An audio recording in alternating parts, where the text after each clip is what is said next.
Chapter 10, Mystery, Mayhem, and Mud. I couldn't believe my eyes. Was it all a dream? I asked Chester.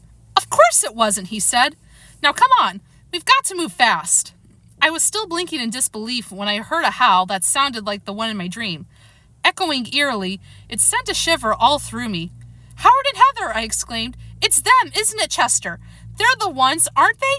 Yes, yes, yes, he answered impatiently. It's been them all along, hasn't it? Come on, Harold, move. As I was pulling myself to my feet, I heard a voice call out, They're gone! Chester, I cried out in amazement. This is just like my dream. The echo, the voice, everything. What's happening? Who just said they're gone? Harrison, he replied quickly as he pushed against my hind legs, which were still sitting with the top of his head. No more questions, Harold. Just follow me. We've got to get the others. And help Harrison find Howard and Heather, I added. But Chester was already out the door and couldn't hear me. By the time I found him, he was already scratching at the door of Lyle's bungalow. Lyle was talking in his sleep. Oh yeah, he was mumbling. Says who? Think you're a tough guy, huh? Psst, Agent 47X, Chester whispered. Lyle's eyes popped open. He regarded Chester with a look of total befuddlement. Wake up, Chester commanded. Something inside Lyle snapped into focus.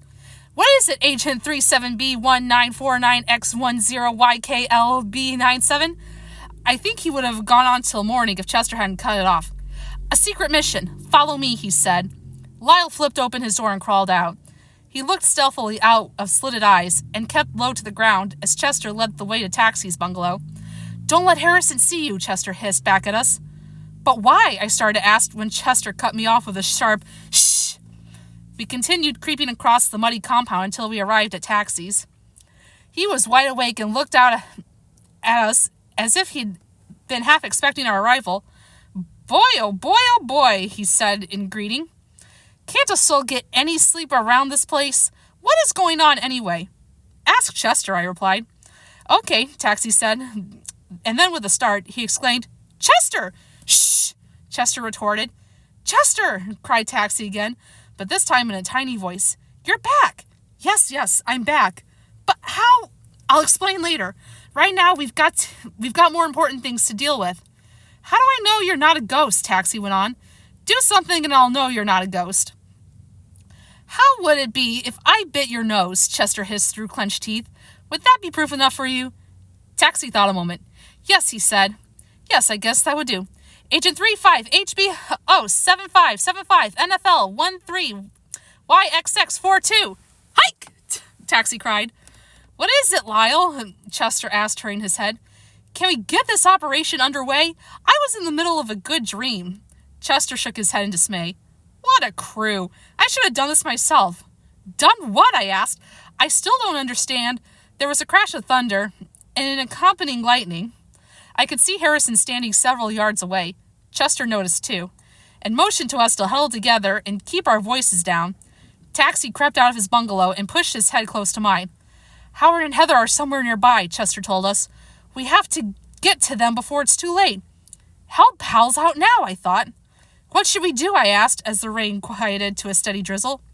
Just wait, Chester ordered. For what? Queried Taxi. For a sound that will tell us where they are. Thinking he meant their house, I was not at all prepared for what I heard next, or for its significance. My ears perked up as tiny yips resounded softly through the murmur of the rain. It's happened, Chester said softly. What has? I asked. Shh, listen. I did as Chester bade me, but what I was listening for, I didn't have a clue. The yipping sound continued, echoing as if from a great distance, and yet I had the feeling it was coming from someplace very near. That's it, Chester cried. I know where they are. Let's go. At the very same moment, Chester shouted, I know where you are, you little devils. Now I've got you. Chester and Harrison both ran to the corner of the compound near Howard's bungalow. I was relieved to see that Chester no longer cared whether or not Harrison saw us. After all, if we were going to help him, he may as well know about it. Chester? Harrison cried out, as he and my feline friend reached the same spot at the same time. Where did you come from? I imagined that it must have been quite a shock to Harrison's system to see Chester return from the dead, but he appeared to be so determined to find Howard and Heather that he didn't dwell on it. Never mind, he muttered as he began pulling at the plank of the back fence. I'll deal with you later. Right now, I've got The plank, which was somewhat loose to begin with, tore off suddenly in Harrison's hands and fell to the side. At first I couldn't see anything, and then Harrison shined his flashlight through the opening in the fence, and what I beheld on the other side amazed me. There, inside the storage shed, their eyes gleaming in panic at sudden intrusion, were Howard and Heather. A discarded rain pipe ran along the ground from where they sat to the opening in the fence. No doubt that accounted for the echoing effect of their howling, I reasoned. As for the yipping sounds of the moments before, that was quickly accounted for too, for there next to Heather huddled 5 or 6 squirming newborn puppies. Their yips, no longer amplified by the rain pipe, were as tiny as they themselves. In the glare of Harrison's light, Howard began to bark. Harrison laughed. "Sorry, old boy," he said, "but you're going to have to come with me." "Jump him!" Chester shouted. "Taxi! Go for his ankles!" "Harold! But Chester!" I stammered. "I thought we were supposed to help Harrison find Howard and Heather."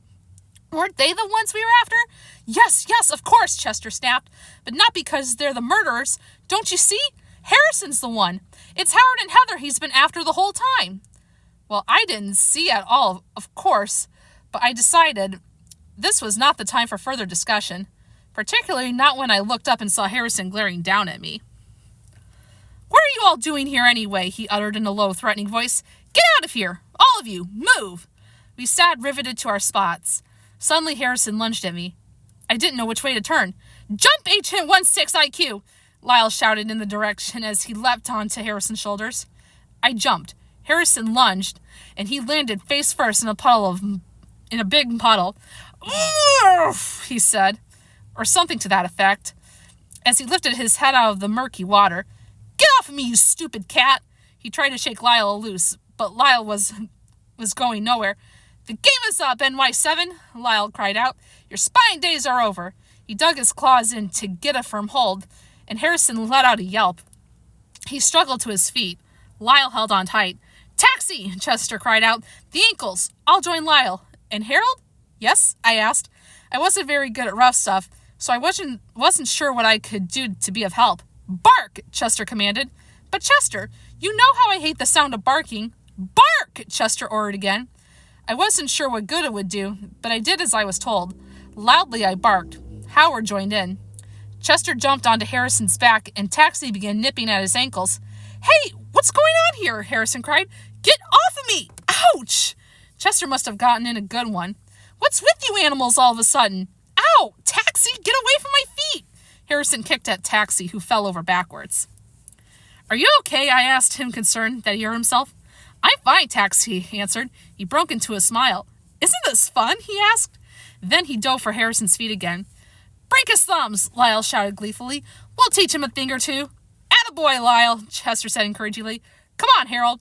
What happened to the barking?" "Oh, yeah. Woof! Woof!" I couldn't help thinking how dumb I sounded, but unfortunately, a dog's vocabulary is limited. Just then I heard a car pull into the driveway. Maybe woof wasn't so dumb after all. It seemed to have done the job. The gate to Chateau Bow Wow flew open, and Jill and Dr. Greenbrier rushed in. They were followed by Max, Georgette, and yes, it had to be. It was Louise. "Okay, Harrison, that's enough," Dr. Greenbrier shouted. Harrison froze to the spot. His eyes widened in amazement, and his mouth fell open, and his flashlight fell to the ground. The light went out. There was a long moment of silence, and then Jill's voice cut through it like a knife. "Harrison, how could you?" she said at last. Harrison mumbled something under his breath as Jill and Dr. Greenbrier moved closer to confront him face to face. Lyle and Chester hung stubbornly from Harrison's shoulders. "I only hope, Harrison," Dr. Greenbrier said, "for your sake as well as theirs, that no harm has come to any of these animals." "When I think of how I trusted you," Jill interjected. How did you, Harrison stuttered. "Oh, I knew you were up to something after I called you tonight, Harrison," Jill answered. "You were so strange on the phone, nervous and jumpy. I never heard you like that before. And then, well, I thought about how weird it was that you were here instead of home in the first place. I mean, that dedicated, you're not." "I never should have answered the phone," Harrison said weakly. "Yes, that was your first mistake. And then on the way over here, we passed your house and found the dogs barking outside your window. I don't know what's going on, Dr. Greenbrier said, but you and I have to talk, Harrison. First, I want to take a look at everyone and get them back into their bungalows. I'll check on Howard and Heather and the kids. If they're all right, we'll leave them where they are for the night. Harrison, wait inside the office until I come in. I want a full explanation. And then, and here he paused dramatically, staring into Harrison's eyes. Then we'll decide your fate. Harrison hung his head as Dr. Greenbrier moved beyond him and through the opening in the fence. Jill stayed where she was. I just can't believe you'd do such a thing, she said vehemently, her eyes connecting with the top of Harrison's unruly thatch of hair. What got into you anyway, she demanded. Was this how you were going to make $1 million? By lying and kidnapping and murder? And on top of everything, making it look like it was all my fault. I can't believe it. That's all. I just can't believe you're capable of such evil.